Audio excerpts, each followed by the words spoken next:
name's Lydon. I'm the National Development Officer for the Special Olympics MATP programme, and I'm a complex needs teacher at the West Silk in Leeds. In this video I'm going to be having a look at striking using bats. There is a previous video about striking using our hands, and today on this video we're going to have a look at a number of rackets and different things that we can use.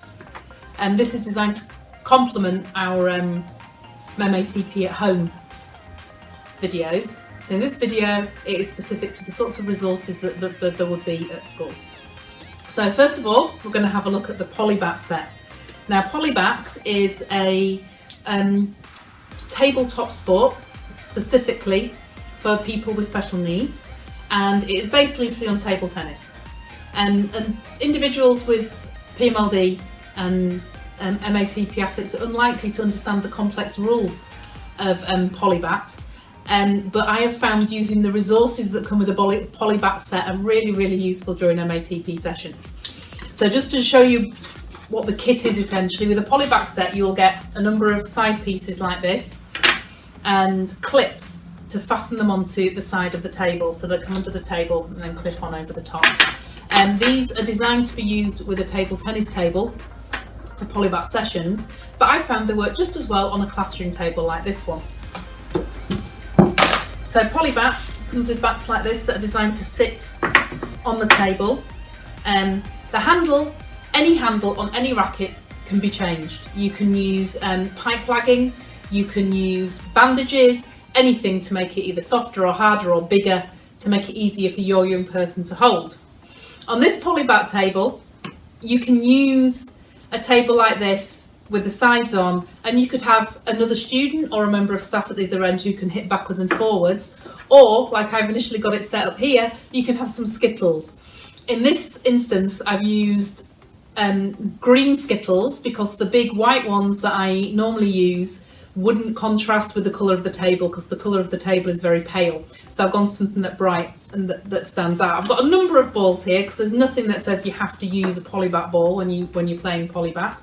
So to begin with, if you're a student, you can help them get their hand around there. Just remember, when you're assisting grasp, it is much better to have this wrist position. If you let your hand go floppy and you pull it into that position, your fingers automatically curl. So that's a good wrist position for holding on. So you can support that, and then they just need to push their bat, slide their bat along the table and push it forwards, and they can knock the skittles off.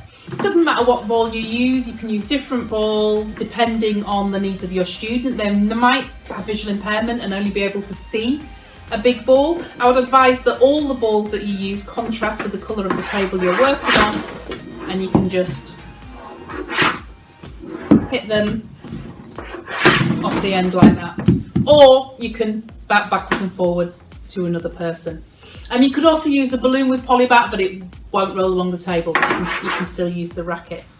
There are a number of other bats and rackets available for special needs individuals. A lot of them, a couple are based on teaching the concept that a bat or a racket is an extension of your hand, and to help learn that. So you've got rackets like this, so they just get used to using something else on their hand, and it can promote a nice flat hand from that one. This is similar. You've got Velcro straps up the back, so you can either slide your fingers in or you can unfasten them, and that's a similar idea. Fasten to your hands, nice flat hand. And there's lots of different rackets available. Have a look around. It doesn't have to be from a PE supplier. There's a lot, particularly at this time of year in the summer. There's a lot of racket games that are available in shops, in pound shops and the cheaper shops, with just standard plastic rackets like this, or ones that like this that would make a noise when they hit something, right up to your standard tennis racket. So when you're doing striking with rackets, it's remembering that bat or racket is an extension of your hand, and you can use any of the activities that were shown on the striking with our hands video.